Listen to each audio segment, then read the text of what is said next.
បានជម្រាបសួរបងប្អូនទាំងអស់គ្នានេះគឺជាកម្មភាពដែលខ្ញុំបានថតរូបផ្កាលេងកំសាន្តបាទតបមកគឺខ្ញុំបានដើរលេងនៅវាលស្រែហើយក៏បានបេះនៅផ្លែត្រកៀបក្តាមប៉ុន្តែបងប្អូនខ្លះគាត់ក៏មិនបានស្គាល់ថានេះគឺជាផ្លែអ្វីផងដែរ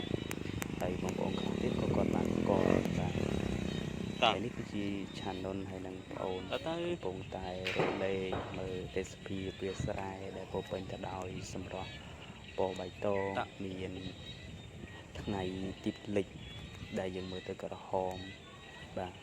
គួយគុណទស្សនារំសាយនៅអារម្មណ៍ផងដែរនេះគឺជាទេសភាពដែលយើងមើលពីខាង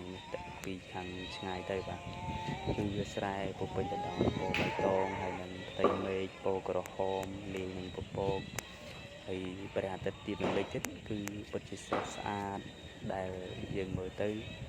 ធ្វើឲ្យទុកកង្វល់របស់យើងបានរសាយបាត់អស់ខ្លះហើយនេះគឺជាទឹកហូរនៃតាមភ្លឺស្រែបាទ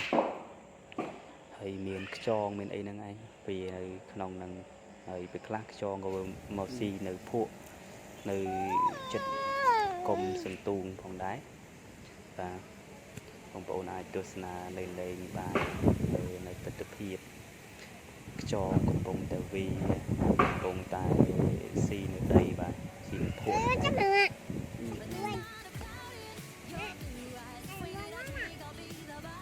ងៀមเดี๋ยวងៀម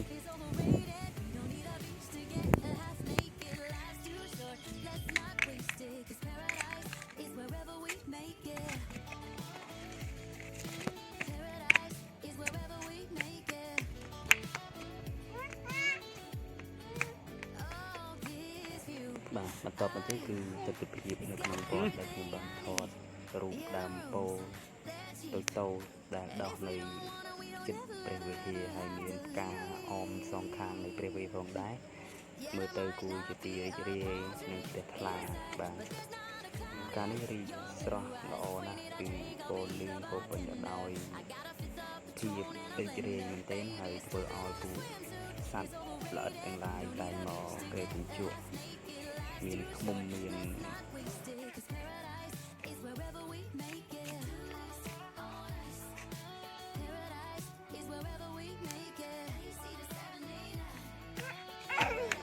ហើយជាចុងក្រោយផងដែរសូមអរគុណបងប្អូនទាំងអស់គ្នាដែលបានតាមដាននិងទស្សនានៅវីដេអូនេះជួបគ្នានៅវីដេអូក្រោយបន្តទៀតសូមអរគុណនិងសូមជម្រាបលា